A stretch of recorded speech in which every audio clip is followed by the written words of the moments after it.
Hello বন্ধুরা, আশা করি আপনারা সকলেই খুব ভালো আছেন। অবশেষে বহু প্রতীক্ষার পর স্যামসাং গতকাল ভারতের বাজারে লঞ্চ করেছে Samsung Galaxy M52 5G version.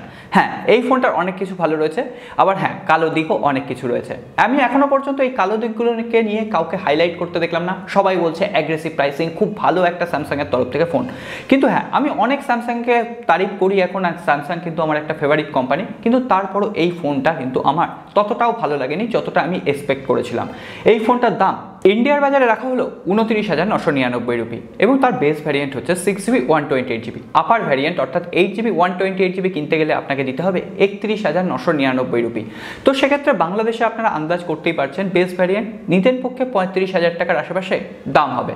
কিন্তু হ্যাঁ, ইন্ডিয়ার বাজারে বেশ কিছু অফার রয়েছে, ইন্ট্রোডাক্টরি সেল রয়েছে, তো সেক্ষেত্রে এই ফোনটা পাওয়া যাবে 25,999 রুপিতে। কিন্তু বাংলাদেশে যেহেতু এই সমস্ত অফার কাজে লাগবে না, সুতরাং বাংলাদেশের বন্ধুরা ধরে রাখতে পারেন প্রায় 35,000 টাকা গ্যাটের খড়ি খরচ করতে হবে।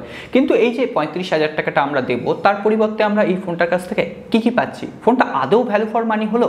আজকে বেশ কিছু না দেখা জিনিস আমি আপনাদের সামনে তুলে ধরবো। তাহলে চলুন না দেরি না করে আজকের এপিসোড শুরু করি। ভিডিও যদি ভালো লেগে থাকে অবশ্যই লাইক করবেন, কমেন্ট করবেন, বন্ধুদের সাথে শেয়ার করবেন, আর নতুন বন্ধু হলে সাবস্ক্রাইব করে বেল আইকনটা অবশ্যই প্রেস করে রাখবেন। চলুন শুরু করি। প্রথমেই বলে দিই, আমি কিন্তু এই ফোনটা নিন্দে বা খুদ খুঁজে বার করার জন্য আজকে বসিনি। আজকে বেশ কিছু টপিক আমি আপনাদের সাথে আলোচনা করব, তার পরিপ্রেক্ষিতে আপনি পর্যালোচনা করে আপনার সিদ্ধান্ত কমেন্ট বক্সে লিখে জানিয়ে যাবেন। এই ফোনটাতে দেওয়া হয়েছে 6.7 inch full HD plus full view super AMOLED display, তার সঙ্গে সঙ্গে 120 হার্টজের রিফ্রেশ রেট। খুব ভালো কথা, স্যামসাংয়ের তরফ থেকে সুপার অ্যামোলেড আর নতুন করে বলে দিতে হবে না এর কোয়ালিটি কেমন। এছাড়াও 120 হার্টজের রিফ্রেশ রেট, সেটাও স্যামসাংয়ের কাছ থেকে পাওয়া এই প্রাইস রেঞ্জে হাতে ওই স্বর্গের চাঁদ পেয়ে যাওয়ার মতো। তো সেক্ষেত্রে এটা নিয়ে কিছু বলার নেই। কিন্তু আমরা যে এই 26,000 রুপি খরচ করব, তার পরিপ্রেক্ষিতে আমরা কি কোনো গ্লাস প্রোটেকশন পাবো না? না, স্যামসাং এখানে কোনো রকম গ্লাস প্রোটেকশন ইউজ করেনি। এছাড়াও যদি কোনো রকম টুকটাক গ্লাস প্রোটেকশন ইউজ করেও থাকে, সেটা কর্নিং গরিলা গ্লাস নয়। যদি কর্নিং গরিলা গ্লাস ইউজ করতো তারা, তাহলে অবশ্যই সেটা কিন্তু অ্যাডভার্টাইজমেন্টে হাইলাইট করা হতো। এছাড়াও ব্যাক প্যানেলে পলিকার্বনেট বডি রয়েছে এবং যে প্রিমিয়াম লুক, সেটাও কিন্তু এই ফোনটা খুব একটা প্রোভাইড করতে পারছে না। আমরা যেখানে 26,000 রুপি খরচ করছি, সেটা কিন্তু একটা প্রিমিয়াম সেগমেন্ট। ওই রেঞ্জে বিভিন্ন ফোনে আপনার মিডিয়াটেকের ডায়মেনসিটি 1200 চিপসেট পাবেন এবং বিভিন্ন ফোনে আপনি গ্লাস বডি প্রোটেকশন পাবেন। এছাড়া বিভিন্ন প্রিমিয়াম লুকিং স্মার্টফোন পাবেন, কিন্তু এই ফোনটা অতটাও প্রিমিয়াম দেখতে না। তবে হ্যাঁ, আমরা যদি স্যামসাং এর ব্র্যান্ড ভ্যালুকে তোয়াক্কা করি, তাহলে এইটুকু কম্প্রোমাইজ আমরা কিন্তু করতে পারি। তাহলে বুঝতে পারলেন ডিসপ্লেতে কোনো রকম প্রোটেকশন নেই, এটা কিন্তু একটা অবশ্যই উইক পয়েন্ট। এরপরে যদি আমরা পারফরমেন্স নিয়ে কথা বলি, তাহলে এখানে ইউজ করা হয়েছে কোয়ালকম স্ন্যাপড্রাগন 778G প্রসেসর, অবশ্যই 5G প্রসেসর, এবং 5G নামে এখানে কোনো রকম ধাপ্পাবাজি করা হয়নি। প্রায় 11টা ব্যান্ডের সাপোর্ট দেওয়া হয়েছে। সুতরাং 5G এলে আপনি নিশ্চিন্ত থাকতে পারেন এই ফোনটা আপনাকে 5G সুবিধা দিয়ে দেবে। ডুয়েল 5G আছে, অবশ্যই এইগুলো ভালো দিক। কিন্তু এই ফোনটার একটা জিনিস নিয়ে ধোঁয়াশা তৈরি হয়েছে। এখানে একটা ওয়েবসাইটে লেখা আছে যে এখানে eMMC স্টোরেজ টাইপ ইউজ করা হয়েছে, কিন্তু হ্যাঁ, স্যামসাংয়ের নিজস্ব যে অফিসিয়াল ওয়েবসাইট, সেখানে কিন্তু UFS 2.1 স্টোরেজ টাইপ লেখা আছে, DDR4X র্যাম রয়েছে।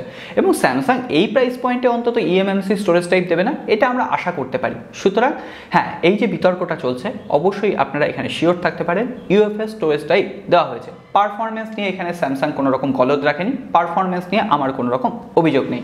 Out of the box Android 11 রয়েছে, এছাড়াও One UI 3.1 এর কাস্টমাইজেশন রয়েছে। ফুল নক সিকিউরিটি সাপোর্ট নেই, দু একটা ফিচার্স হয়তো কম রয়েছে, secure folder, Samsung pay mini, এই ধরনের ফিচার্স আপনারা পাবেন না। এছাড়াও এখানে যে নক সিকিউরিটি দেওয়া হয়েছে, সেটা কিন্তু হার্ডওয়্যার সেটআপ নয়, সেটা সফটওয়্যার সেটআপ। আর হার্ডওয়্যার সেটআপ শুধুমাত্র আমরা স্যামসাংয়ের A সিরিজে পাই, এটা নিয়েও কিন্তু কোনো রকম অভিযোগ করার আমার জায়গা নেই। আর স্যামসাংয়ের অপটিমাইজেশন আপনারা জানেন সেটা কিভাবে এখন কাজ করছে। এরপরে যদি আমরা ক্যামেরা সেকশন নিয়ে কথা বলি, তাহলে 64 মেগাপিক্সেলের প্রাইমারি ক্যামেরা রয়েছে। এখনো পর্যন্ত অফিসিয়ালি কোনো কনফার্মেশন নেই কি সেন্সার ইউজ করা হয়েছে, তবে আমরা ধরে নিতে পারি এখানে স্যামসাংয়ের সেন্সার ইউজ করা হয়েছে। এছাড়াও থাকবে 12 মেগাপিক্সেলের আল্ট্রা ওয়াইড অ্যাঙ্গেল লেন্স, 5 মেগাপিক্সেলের ম্যাক্রো লেন্স। না, এখানেও কোনো রকম অভিযোগ নেই এখানে 4টে ক্যামেরা দেওয়া হয়নি কেন, এই সমস্ত ফালতু বোকামির মতো অভিযোগ আমরা করি না, কারণ আমরা জানি এই যে 3টে ক্যামেরা দেওয়া হয়েছে, সেই 3টে ক্যামেরাই কাজে। এছাড়াও 32 মেগাপিক্সেলের সেলফি ক্যামেরা দেওয়া হয়েছে। এতক্ষণ ধরে প্রশংসা করে যাচ্ছি, এবার দু একটা খারাপ কথা বলার সময় এসছে না?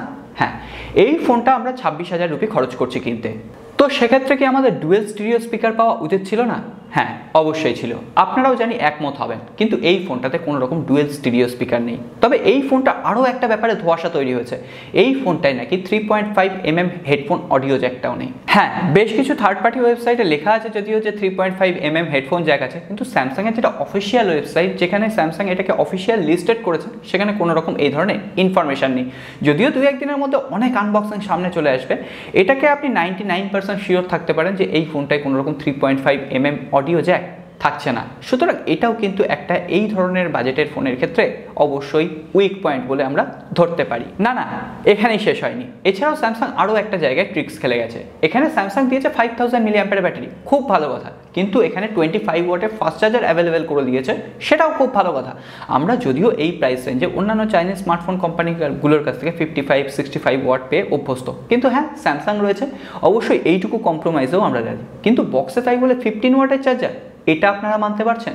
26,000 রুপি খরচ করছি, বাংলাদেশে প্রায় 34,000-35,000 টাকা, তার বদলে আমরা ওই 15 ওয়াটের সেই ঘ্যাটঘ্যাটে চার্জার, এটাও কিন্তু আমি মানতে পারছি না। এই ব্যাপারটাও স্যামসাংয়ের হয়তো ভাবা উচিত ছিল।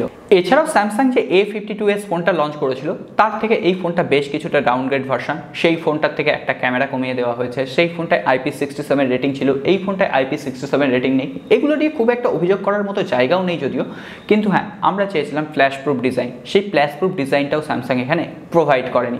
ওই ফ্ল্যাশ প্রুফ ডিজাইন হচ্ছে একটু মনের সান্ত্বনা, হালকা ফুলকা জল লাগলে আমাদের ফোনটা প্রোটেক্ট থাকবে। কিন্তু হ্যাঁ এই ব্যাপারগুলো স্যামসাং যদি একটু ঠিকঠাকভাবে ম্যানেজ করতে পারতো, তাহলে এই ফোনটা আমার মতে একটা সেরা ফোন হতে পারতো। অবশ্যই করে ডুয়েল স্পিকার সিস্টেম, এটাকে কিন্তু আমি মানতে পারিনি, তাই জন্য আমি এই আমার যে ওপিনিয়ন ভিডিওটা আপনাদের সাথে শেয়ার করলাম। এরপরে আপনাদের ফিডব্যাক কি, এই প্রাইস রেঞ্জে এই ফোনটা ঠিক আছে? আমার মনে হয়েছে এই ফোনটা যদি মোটামুটি 24,000 রুপি এবং বাংলাদেশে 28,000-30,000 টাকার মধ্যে পাওয়া যায়, তাহলে অবশ্যই এটা বেস্ট ডিল। কারণ অলরেডি অফারে মিডিয়াটেকের ডায়মেনসিটি 1200 চিপসেট দিয়ে একদম পেছনের দিকে গ্লাস বডি ডিজাইন দিয়ে ফোন কিন্তু আপনারা 20,000-22,000 রুপির আশেপাশে পেয়ে যাবেন। তো সেক্ষেত্রে স্যামসাং যখন এই অফার পিরিয়ডে লঞ্চ করছে, দেখা যাক ফোনটা কেমন সাড়া ফেলে। ফোনটার হাতে পাই, আনবক্সিং এবং রিভিউ যখন আসবে, ফোনটার ভালো দিকগুলো অবশ্যই আপনাদের সাথে কভার করার চেষ্টা করব। তার জন্য চ্যানেলটা সাবস্ক্রাইব করে বেল আইকনটা অবশ্যই বাজিয়ে রাখবেন। আজকে আর কথা বাড়াবো না, এরপরে আপনাদের ফিডব্যাক অবশ্যই কমেন্ট বক্সে আশা করি। দেখা হবে আগামী পর্বে।